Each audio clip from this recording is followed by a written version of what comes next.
The Maldives going up in smoke.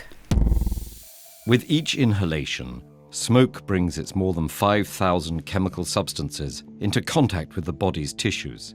From the start, tar, a black, resinous material, begins to coat the teeth and gums, damaging tooth enamel and eventually causing decay.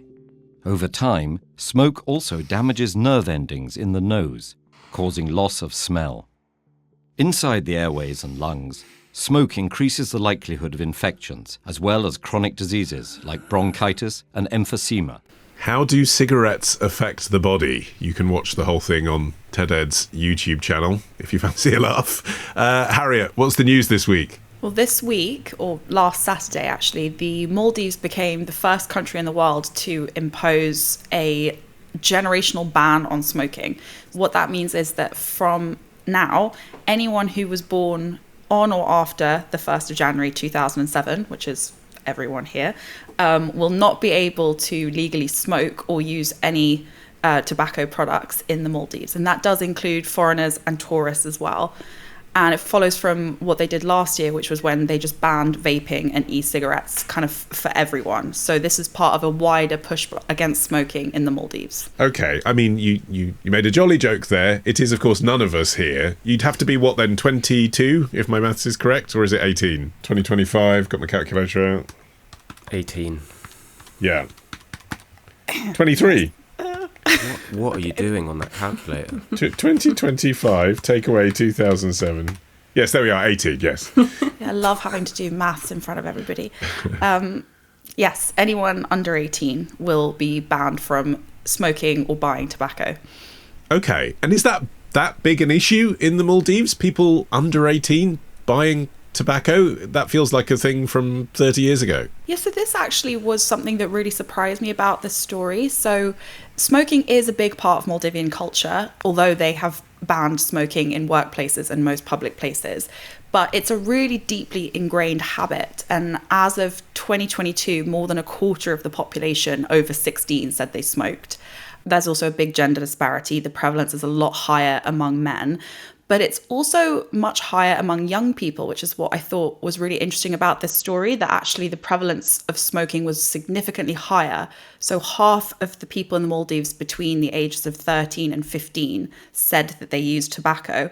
And they think this is because hookah, which is like a shisha pipe, is becoming much more popular. And vaping had also become much more popular, leading to the ban last year among young people, which has also led to this incremental rise in popularity of normal smoking as well. Felicity, is this a law that can be enforced, though? You don't want to chuck a whole load of kids in prison, do you? I mean, it's one thing in 10 years' time when they're a bit older. Well, that's the interesting thing, because I guess this is a world first. It will be, we'll have to see. And I think a lot of other countries will be watching eagerly, especially the ones that very much want to do this or have tried doing this. So New Zealand, no surprises there, was due to become the first country to attempt the same sort of legislation and passed a bill in 2022, but that was scuppered in 2023 when a new government took power. And also it's something that Rishi Sunak, when he was in power, wanted to introduce in this country, a similar law. And that's now, I believe that's now working its way. It's past the Commons and it's working its way through the House of Lords.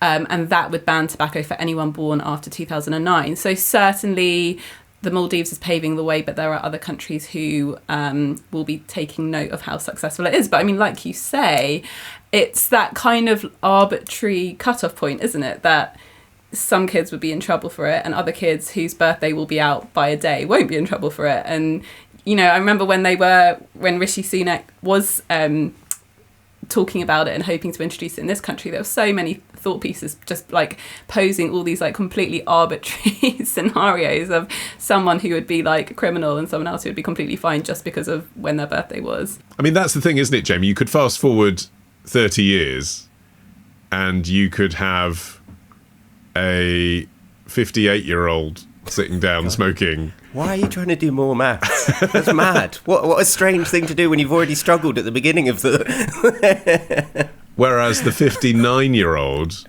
would be allowed to. Is there going to be a copper, and I'm sure they don't use that phrase in the Maldives either, who's going to come past and say, right, I need to see your ID papers because you could plausibly have been under 18 in 2025. Yes, I mean, it's difficult enough to tell the difference between like anyone's ages. I think probably that whole, I mean, you only know from the Challenge 25 thing that is in shops and pubs. There's also the question of like the black market, you know, would people just start selling cigarettes on the black market, you know, older people buying them and then selling them to younger people at any age? I think that was the big question when Sunak was pushing it in the UK. I guess the kind of the idea around it is that obviously we know that smoking is bad for you and it's bad for your health, and actually the rates of smoking, if we take the UK as an example, have kind of stagnated in terms of the decline. They obviously had a massive decline, but now it's around 10 to 12% of adults are current smokers. And that progress has slightly flatlined since 2020. And actually, interestingly, smoking rates fell faster in northern England than in the south of England. Basically, the kind of generational restriction was about getting that like last mile sorted. So trying to eradicate the last 10% of people that do smoke. And I mean, I kind of come from the position that people are always going to do it. And it's merely about how you, maybe from a like fiscal perspective, extract the most amount of money from them in order to pay for the NHS, in order to pay for all of that. Or you say, how do we educate so that kids aren't taking it up, and what education can we give to children for that to be the case? But I mean, everyone is obviously watching the Maldives to see what effect this happens, and it's interesting that that's the guinea pig destination. Yeah, because the problem, I guess, Harry, is if you take the tax route that Jamie was outlining there and just make it more and more expensive, then obviously it becomes more and more tempting to buy your cigarettes illegally. We've seen the BBC's expose on that just this week, that there are mini-marts all over the country illegally selling vapes and fags to kids. So that would exemplify that issue, wouldn't it, and accelerate that issue almost certainly if they became unaffordable.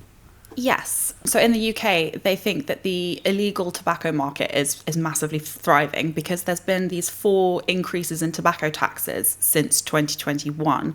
So the government has effectively priced smokers out of the legal market, because with the high prices of cigarettes, people who still smoke are searching for cheaper alternatives.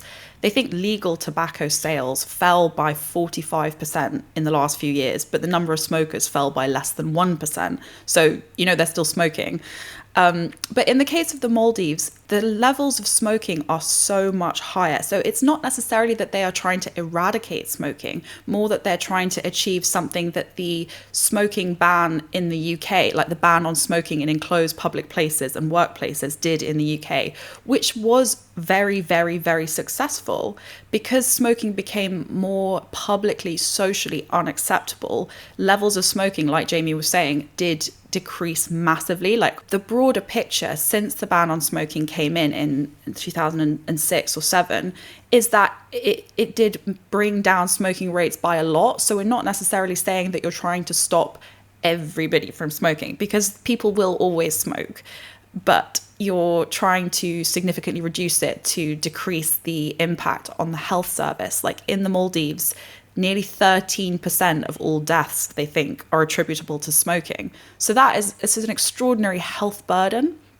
But in the UK, the problem is that they think that some of the success of eradicating or bringing down smoking levels is kind of about to be reversed, because they've got these planned 50% cuts to kind of local services that fund inpatient tobacco treatment, which is the thing that's been so successful in the north of England. And they think that could really jeopardise progress. I imagine, Felicity, on The Week Junior, the issue you come up against more these days is not children being influenced to try tobacco cigarettes, but to try vaping. I mean, that's the obvious way in for lots of kids now, isn't it? And this doesn't mention vapes.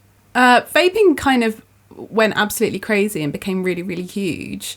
And then subsequently there was a ban on single-use vapes, I believe. And that was partly because of an environmental impact, obviously, causing so much landfill and just horrible, nasty plastic.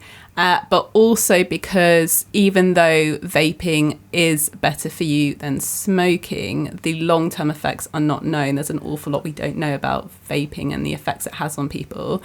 Am I right in saying that vaping is more popular than smoking now in the UK? There are more over 16s using vapes than smoking cigarettes for the first time, as of this week. Yeah, I mean, it's very, very popular. And you can get all the flavours, and I think that kind of coincides with people wanting to kind of choose their colour and choose their identity and choose their flavour, and that's always been really, really popular.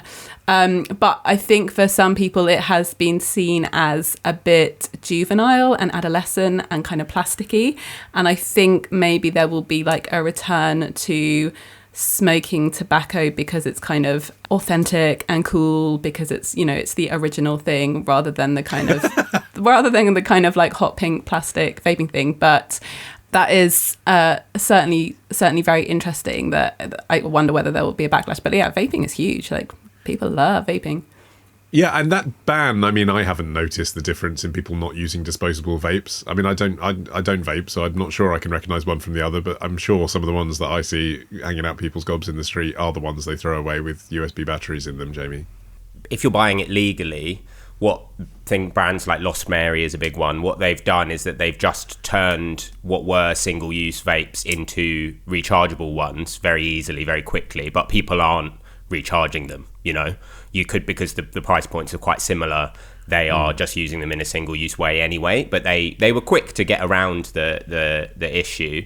But then also, yes, single-use vapes are still available in some, you know, like you were talking about, the mini-marts and some places on the black market. Which is actually a sort of environmental catastrophe, isn't it? That's why we had this new law to stop the single-use ones, is they go into landfill, and in a way, maybe that's worse than traditional tobacco in that sense. I actually remember doing this on the podcast about these things called Juuls when they were in the US, and that was a long time ago. That was maybe like pre-COVID, and about like the idea of like smoking USB sticks, and everyone laughed, and actually now look, they are everywhere. But I think Felicity's right, a lot of it is down to the flavours and the way that they were marketed, and potentially COVID, and the fact that a lot of kids were kind of left to their own devices during COVID, that meant that things like vaping, and inside, of course, they're two kind of separate issues, the smoking and the vaping. And actually, yes, maybe there's a draw to smoking again. I certainly know that, like, in the media, there's maybe more of an acceptance of, I mean, I'm just thinking about Sabrina Carpenter on the front page of Italian Vogue. She was smoking earlier this year, quite iconic. So when it's that level of publicity about smoking, you do wonder what effect it's having on young people. But I also think that probably, as I said before, I think teenagers are probably always going to smoke, and whether how long they stay doing that for, or how long they, how long that becomes a habit or not, is down to lots of different interventions, and down to privilege and poverty and all of those things. All right, well, whilst we're future gazing, Harriet, then where do you think this is going? Do you think what's happening in the Maldives will catch on here? Do you think the legislation that Rishi Sunak tried to put in place will pass here? Will it go as far as a smoke-free UK in our lifetime? It's an interesting question because, well, what's going through the House of Lords at the moment is the Tobacco and Vapes Bill, which is actually the current government's legislation. It's a new version of what Rishi Sunak tried to introduce. But the Tobacco and Vapes Bill is almost certainly going to pass. Starmer did also try and ban smoking outdoors, but had to back down because, obviously, for the hospitality sector, for pubs in particular, that would have been a big problem. But we've got kind of two simultaneous things going on here, because on the one hand, there is some suggestion that cigarettes, specifically cigarettes, not vaping, is making a big cultural comeback. So it's like becoming much more ubiquitous in big Oscar-winning films. 8 out of 10 films nominated for Best Picture last year had tobacco imagery. And TV series like The Bear or Seema in And Just Like That. There's obviously Dua Lipa is very famously pictured smoking. Charlie XCX has kind of defined Brat as having a Bic lighter and a packet of cigs. And there's a sort of younger generation of what's been termed sigfluencers, like Florence Pugh and Lily Rose Depp, that are always photographed smoking, or models like Bella Hadid, and has posed while smoking.